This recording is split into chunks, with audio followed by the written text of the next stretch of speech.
Hi friends, welcome to ನಮ್ಮ literature world YouTube channel. ಇವತ್ತಿನ ವಿಡಿಯೋದಲ್ಲಿ ನಾವು ಹೊರೆಸ್ ರವರ ಲೈಫ್ ಹಿಸ್ಟರಿ ಹಾಗೂ ಅವರು ಬರೆದಿರುವಂತಹ ಮೇಜರ್ ವರ್ಕ್ಸ್ಗಳ ಬಗ್ಗೆ ತಿಳಿದುಕೊಳ್ಳೋಣ. ಅದರಲ್ಲಿಯೂ ಮುಖ್ಯವಾಗಿ ಆರ್ಸ್ ಪೊಯೆಟಿಕಾ ಬಗ್ಗೆ ತಿಳಿದುಕೊಳ್ಳೋಣ.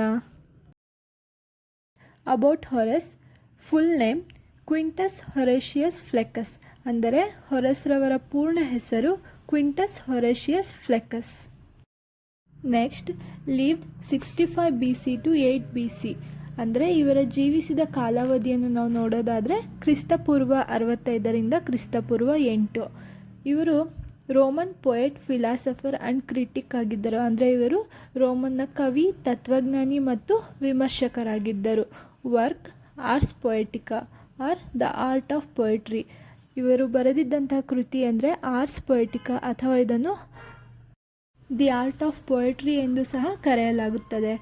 Return as a letter to the Piso family giving advice on how to write poetry, ಅಂದರೆ ಪಿಸೋ ಕುಟುಂಬಕ್ಕೆ ಬರೆದ ಪತ್ರದ ರೂಪದಲ್ಲಿ ಕಾವ್ಯ ಬರೆಯುವ ವಿಧಾನಗಳ ಬಗ್ಗೆ ಇವರು ಸಲಹೆಯನ್ನು ನೀಡಿದ್ದರು. Next, Horace lived during the Augustan age, a golden age of Roman literature. Horace ರವರು ಅಗಸ್ಟನ್ ಯುಗದಲ್ಲಿ ಬದುಕಿದ್ದರು. ಇದು ರೋಮನ್ ಸಾಹಿತ್ಯದ ಸುವರ್ಣ ಯುಗ ಎಂದು ಸಹ ಕರೆಯಲ್ಪಟ್ಟಿತ್ತು. ಹೊರೆಸ್ ರವರು ಮೆಸಿನಾಸ್ ಅವರ ಆಶ್ರಯದಲ್ಲಿ ಬರೆಯುತ್ತಿದ್ದರು ಮತ್ತು ಇವರು ವರ್ಜಿಲ್ನೊಂದಿಗೆ ಆಪ್ತ ಸಂಬಂಧವನ್ನು ಕೂಡ ಹೊಂದಿದ್ದರು. Next, major works of Horace. Horace ರವರು ಬರೆದಿರುವಂತಹ ಪ್ರಮುಖ ಕೃತಿಗಳು ಓಡ್ಸ್, ಎಪೋಡ್ಸ್, ಸೆಟೈರ್ಸ್, ಎಪಿಸ್ಟಲ್ಸ್, ಆರ್ಸ್ ಪೊಯೆಟಿಕಾ ಅಥವಾ ದ ಆರ್ಟ್ ಆಫ್ ಪೊಯೆಟ್ರಿ. ಈಗ ನಾವು ಮೊದಲನೆಯದಾಗಿ ಓಡ್ಸ್ ಬಗ್ಗೆ ತಿಳಿದುಕೊಳ್ಳೋಣ. This is Horace most famous work. ಇದು ಹೊರೆಸ್ನ ಅತ್ಯಂತ ಪ್ರಸಿದ್ಧ ಕೃತಿಯಾಗಿದೆ. Next, it is a collection of lyrical poem written in a 4 books, ಅಂದರೆ ಇದು 4 ಪುಸ್ತಕಗಳಲ್ಲಿ ಬರೆದಿರುವ ಗೀತಕಾವ್ಯಗಳ ಸಂಗ್ರಹವಾಗಿದೆ.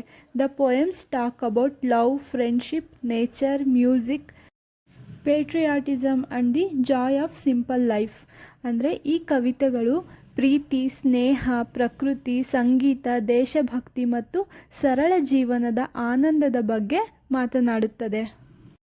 Next, Horace most famous idea come from the odes. Carpe diem means seize the day or enjoy the present moment, ಅಂದರೆ carpe diem ಎಂದರೆ ಇಂದಿನ ದಿನವನ್ನು ಸದುಪಯೋಗಪಡಿಸಿಕೊಳ್ಳು ಅಥವಾ ಈ ದಿನವನ್ನು ಹಿಡಿದುಕೋ ಎಂದು ಅರ್ಥವನ್ನು ನೀಡುತ್ತದೆ. ಹೊರೆಸ್ನ ಅತ್ಯಂತ ಪ್ರಸಿದ್ಧವಾದಂತಹ ಆಲೋಚನೆ ಇದೇ ಆಗಿದ್ದು ಇಂದಿನ ಕ್ಷಣವನ್ನು ಆನಂದಿಸಬೇಕು ಎಂಬ ಅರ್ಥವನ್ನು ನೀಡುತ್ತದೆ. Next, he tells people to live happily, be thankful and not worry too much about the future, ಅಂದರೆ ಇವರು ಜನರಿಗೆ ಸಂತೋಷದಿಂದ, ಕೃತಜ್ಞತೆಯಿಂದ ಬದುಕಲು ಮತ್ತು ಭವಿಷ್ಯದ ಬಗ್ಗೆ ಹೆಚ್ಚು ಚಿಂತಿಸಬಾರದು ಎಂದು ಹೇಳಿದ್ದಾರೆ. ನೆಕ್ಸ್ಟ್, ನಾವು ಹೊರೆಸ್ ರವರ ಎಪೋಡ್ಸ್ಗಳನ್ನು ನೋಡೋದಾದರೆ these are Horace early poems, ಅಂದರೆ ಇವು ಹೊರೆಸ್ನ ಪ್ರಾರಂಭಿಕ ಕವಿತೆಗಳಾಗಿದ್ದವು. The word epode means added song. ಎಪೋಡ್ನ ಅರ್ಥವನ್ನು ನೋಡೋದಾದರೆ ಸೇರಿಸಿದ ಹಾಡು ಅಥವಾ ಹೆಚ್ಚುವರಿ ಪದ್ಯ. Next, these poems are short and have strong feeling. ಈ ಕವಿತೆಗಳು ಚಿಕ್ಕದಾಗಿದ್ದು ಭಾವನಾತ್ಮಕವಾಗಿವೆ. Next, Horace talk about politics, war, peace and moral values. Horace ರಾಜಕೀಯ, ಯುದ್ಧ, ಶಾಂತಿ ಮತ್ತು ನೈತಿಕ ಮೌಲ್ಯಗಳ ಬಗ್ಗೆ ಮಾತನಾಡುತ್ತಾರೆ. Next, he also criticises greedy and selfish people. Horace ರವರು ಲೋಭಿ ಮತ್ತು ಸ್ವಾರ್ಥ ಜನರನ್ನು ಟೀಕಿಸಿದ್ದಾರೆ. Next, the tone is sometimes angry but the purpose is to teach goodness and honesty, ಅಂದರೆ ಕೆಲವೊಮ್ಮೆ ಈ ಕವಿತೆಗಳ ಧಾಟಿ ಕೋಪದಿಂದ ಕೂಡಿರುತ್ತದೆ, ಆದರೆ ಅದರ ಉದ್ದೇಶ ಸತ್ಪ್ರವೃತ್ತಿ ಮತ್ತು ಪ್ರಾಮಾಣಿಕತೆಯನ್ನು ಕಲಿಸುವುದಾಗಿತ್ತು. ನೆಕ್ಸ್ಟ್, ನಾವು ಸೆಟೈರ್ಸ್ಗಳನ್ನು ನೋಡೋದಾದರೆ the satires are poems written in a funny and wise style, ಅಂದರೆ ಸೆಟೈರ್ಸ್ ಕವಿತೆಗಳು ಹಾಸ್ಯಭರಿತ ಮತ್ತು ಜ್ಞಾನಪೂರ್ಣ ಶೈಲಿಯಲ್ಲಿ ಬರೆಯಲ್ಪಟ್ಟಿವೆ. Horace laughs at human mistakes like pride, jealousy, greed and laziness. Horace ರವರು ಮಾನವನ ದೋಷಗಳಾದಂತಹ ಅಹಂಕಾರ, ಅಸೂಯೆ, ಲೋಭ ಮತ್ತು ಸೋಮಾರಿತನವನ್ನು ನಗೆಯ ಮೂಲಕ ತೋರಿಸಿದ್ದಾರೆ. He teach the value of moderation, not too much, not too little. ಇವರು ಮಿತೋಪಚಾರದ ಮೌಲ್ಯ ಅಂದರೆ ಹೆಚ್ಚಾಗಿಯೂ ಬೇಡ, ಕಡಿಮೆಯಾಗಿಯೂ ಬೇಡ ಎಂಬ ಪಾಠವನ್ನು ಕಲಿಸುತ್ತಾರೆ. His famous idea here is golden mean, living a balanced life. ಇವರ ಪ್ರಸಿದ್ಧ ಆಲೋಚನೆ ಇಲ್ಲಿ ಗೋಲ್ಡನ್ ಮೀನ್ ಅಂದರೆ ಸಮತೋಲನ ಜೀವನ ನಡೆಸುವುದು. These poems shows Horace gentle humour and practical wisdom. ಈ ಕವಿತೆಗಳು ಹೊರೆಸ್ನ ಮೃದು ಹಾಸ್ಯ ಮತ್ತು ಕಾರ್ಯಾತ್ಮಕ ಜ್ಞಾನವನ್ನು ತೋರಿಸುತ್ತವೆ. Next, epistles. Epistles are poems written like letters. Epistles ಎನ್ನುವವು ಪತ್ರಗಳ ರೂಪದಲ್ಲಿ ಬರೆಯಲ್ಪಟ್ಟ ಕವಿತೆಗಳಾಗಿವೆ. They are calm, wise and thoughtful. ಇವು ಶಾಂತ, ಜ್ಞಾನಪೂರ್ಣ ಮತ್ತು ಚಿಂತನೆಯುತ ಕವಿತೆಗಳಾಗಿವೆ. Horace gives advice about life, friendship and peace of mind. Horace ರವರು ಜೀವನ, ಸ್ನೇಹ ಮತ್ತು ಮನಸ್ಸಿನ ಶಾಂತಿಯ ಬಗ್ಗೆ ಸಲಹೆಯನ್ನು ನೀಡಿದ್ದಾರೆ. He says, real happiness comes from inner peace, not from wealth or fame. ಅಂದರೆ ನಿಜವಾದ ಸಂತೋಷ ಸಂಪತ್ತು ಅಥವಾ ಖ್ಯಾತಿಯಿಂದ ಅಲ್ಲ, ಆಂತರಿಕ ಶಾಂತಿ ಮತ್ತು ಮನಸ್ಸಿನ ಸಮಾಧಾನದಿಂದ ಬರುತ್ತದೆ ಎಂದು ಹೇಳಿದ್ದಾರೆ. One special epistle, epistle to the Pisos, became his most famous critical work called Ars Poetica. ಒಂದು ವಿಶೇಷ epistle, epistle to the Pisos, ಅವರ ಅತ್ಯಂತ ಪ್ರಸಿದ್ಧ ವಿಮರ್ಶಾತ್ಮಕ ಕೃತಿಯಾಗಿದ್ದು ಅದನ್ನು ಆರ್ಸ್ ಪೊಯೆಟಿಕಾ ಎಂದು ಸಹ ಕರೆಯುತ್ತಾರೆ. ಇದರ ನಂತರ ನಾವು ದಿ ಆರ್ಟ್ ಆಫ್ ಪೊಯೆಟ್ರಿಯ ಬಗ್ಗೆ ತಿಳಿದುಕೊಳ್ಳೋಣ. Ars Poetica means the art of poetry. Ars Poetica ಅಂದರೆ ದಿ ಆರ್ಟ್ ಆಫ್ ಪೊಯೆಟ್ರಿ ಎಂದು ಸಹ ಕರೆಯಲಾಗುತ್ತದೆ. Is written like a long letter to a family called the Pisos. ಇದು ಪಿಸೋಸ್ ಎಂಬ ಕುಟುಂಬಕ್ಕೆ ಬರೆದ ಒಂದು ಉದ್ದವಾದ ಪತ್ರದಂತೆ ಬರೆದಿದೆ. In this letter Horace gives advice to new poets how to write good poems and plays. ಈ ಪತ್ರದಲ್ಲಿ ಹೊರೆಸ್ ರವರು ಹೊಸ ಕವಿಗಳಿಗೆ ಉತ್ತಮ ನಾಟಕಗಳನ್ನು ಹೇಗೆ ಬರೆಯುವುದು ಎಂಬುದರ ಬಗ್ಗೆ ಸಲಹೆಯನ್ನು ನೀಡಿದ್ದಾರೆ. His ideas are practical and simple, not too philosophical. ಇವರ ಆಲೋಚನೆಗಳು ಪ್ರಾಯೋಗಿಕವಾಗಿದ್ದು ಸರಳವಾಗಿವೆ, ಅತಿಯಾಗಿ ತತ್ವಶಾಸ್ತ್ರೀಯವಾಗಿಲ್ಲ. ಇದರ ನಂತರ ನಾವು main ideas in Ars Poetica ಅಂದರೆ ಮುಖ್ಯ ಆಲೋಚನೆಗಳ ಬಗ್ಗೆ ತಿಳಿದುಕೊಳ್ಳೋಣ. First one, unity and order. ಮೊದಲನೆಯದಾಗಿ ಏಕತೆ ಮತ್ತು ಕ್ರಮ. A poem should be well organised. ಕಾವ್ಯವು ಸರಿಯಾಗಿ ವ್ಯವಸ್ಥಿತವಾಗಿರಬೇಕು. It must have a beginning, middle and end. ಇದರಲ್ಲಿ ಆರಂಭ, ಮಧ್ಯ ಮತ್ತು ಅಂತ್ಯ ಇರಬೇಕು. All parts should connect properly, no confusion. ಎಲ್ಲ ಭಾಗಗಳು ಪರಸ್ಪರ ಸರಿಯಾಗಿ ಸಂಪರ್ಕ ಹೊಂದಿರಬೇಕು, ಗೊಂದಲಗಳು ಇರಬಾರದು. Example, don't mix too many topics in one poem. ಉದಾಹರಣೆಯನ್ನು ನೋಡೋದಾದರೆ ಒಂದೇ ಕಾವ್ಯದಲ್ಲಿ ಅನೇಕ ವಿಷಯಗಳನ್ನು ಮಿಶ್ರಣ ಮಾಡಬಾರದು. Next, decorum or appropriate style. Every poem should match the subject and character. ಶೈಲಿ ಮತ್ತು ವಿಶಿಷ್ಟತೆ. ಪ್ರತಿ ಕಾವ್ಯವು ಅದರ ವಿಷಯ ಮತ್ತು ಪಾತ್ರಗಳಿಗೆ ತಕ್ಕ ಶೈಲಿಯಲ್ಲಿ ಇರಬೇಕು. Next, a king should speak seriously, a servant should speak simply. ಅಂದರೆ ರಾಜನು ಗಂಭೀರವಾಗಿ ಮಾತನಾಡಬೇಕು, ಆದರೆ ದಾಸರು ಸರಳವಾಗಿ ಮಾತನಾಡಬೇಕು. Comedy and tragedy should not mix. ಹಾಸ್ಯ ಮತ್ತು ಶೋಕ ನಾಟಕಗಳನ್ನು ಮಿಶ್ರಣ ಮಾಡಬಾರದು. This rule makes the poem realistic and beautiful. ಈ ನಿಯಮವು ಕಾವ್ಯವನ್ನು ನೈಜವಾಗಿಯೂ ಹಾಗೂ ಸುಂದರವಾಗಿಯೂ ಮಾಡುತ್ತದೆ. Next, purpose of poetry, teach and delight. ಕಾವ್ಯದ ಉದ್ದೇಶ ಬೋಧನೆ ಮತ್ತು ಆನಂದ. The main goal of poetry is to teach and delight. ಕಾವ್ಯದ ಮುಖ್ಯ ಗುರಿ ಬೋಧನೆ ಮಾಡುವುದು ಮತ್ತು ಆನಂದ ನೀಡುವುದು. Poetry should give pleasure and also give a message or lesson. ಕಾವ್ಯವು ಓದುಗರಿಗೆ ಸಂತೋಷ ನೀಡುವುದರ ಜೊತೆಗೆ ಒಂದು ಸಂದೇಶ ಅಥವಾ ಪಾಠವನ್ನು ಕೊಡಬೇಕು.